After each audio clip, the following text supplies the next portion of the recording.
Hello, my name is Marielle. Welcome back to another one of my movie reviews. We are going on a road trip today. What's the worst that could go wrong? Well, if you've seen the movie Joyride, then you'd know never to mess with anybody. Especially on the road.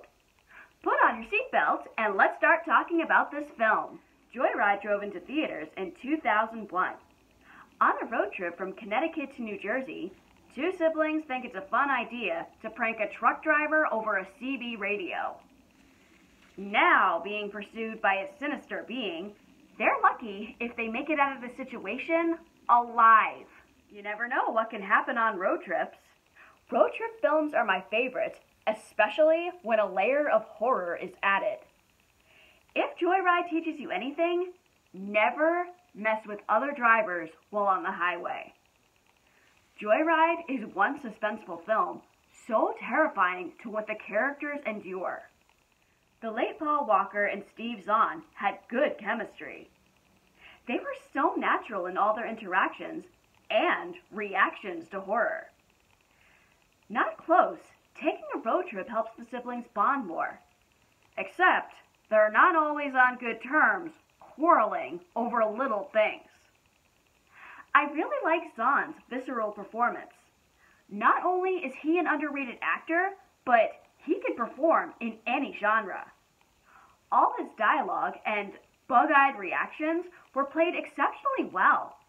Not so lucky in joining the road trip, Benna, played by Lily Sobieski, is caught up in the terror and romantic tension. Thankfully, scenes were cut that would have meshed opinions and relationships, as it would have overshadowed her character. Rusty Nails is a terrifying person. Filmmakers did a good job showing him as little as possible. His unsettling voice is enough to make you run for the hills. Signifying a truck as his physical being, the characters are constantly on the run. You never know where he could be. On road trips, you don't run into just anybody. The ensemble was used to the best of their advantage. It's hard to trust anybody. You may meet the nicest people who will help you out at no cost, while at other times, you could meet your worst nightmare. John Dahl instilled excellent use of tension and suspense. Taking 4 years to make this film, Dahl's technical work is a standout. For motel scenes, the screen is tinted red or green to signify danger. Since most scenes took place at night, Dahl replaced the lights of the truck with aircraft landing lights in order to keep the sky consistently dark. Sometimes, Dahl tricked the audience.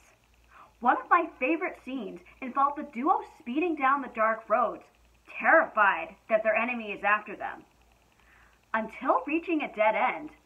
Just like that, it's not what you were expecting at all. Horror catches us off guard, and Dahl succeeds at that. I was surprised to find out how many alternate endings exist for Joyride. The ending that was chosen for the film has endured mixed feedback, but it's an example that terror doesn't end. I felt my throat close up during the film's intense climax. Action is happening everywhere. We, the audience, know what's happening, but we're powerless to stop it. The subject matter of Joyride may be triggering to anyone who's ever been followed or stalked. Plus, Rusty Nails makes the characters do something embarrassing against their will. Go find this underrated film on Hulu. If you're looking for a film that will keep you on the edge of your seat this October, Joyride is the one. Several underrated thrillers are hiding out there, so please name some titles in the comments. Next time, attend the tale of Sweeney Todd as we talk about the Demon Barber of Fleet Street. Have a nice October. Like, comment, subscribe to my channel or to my Patreon. My name is Marielle, and this has been another one of my movie reviews.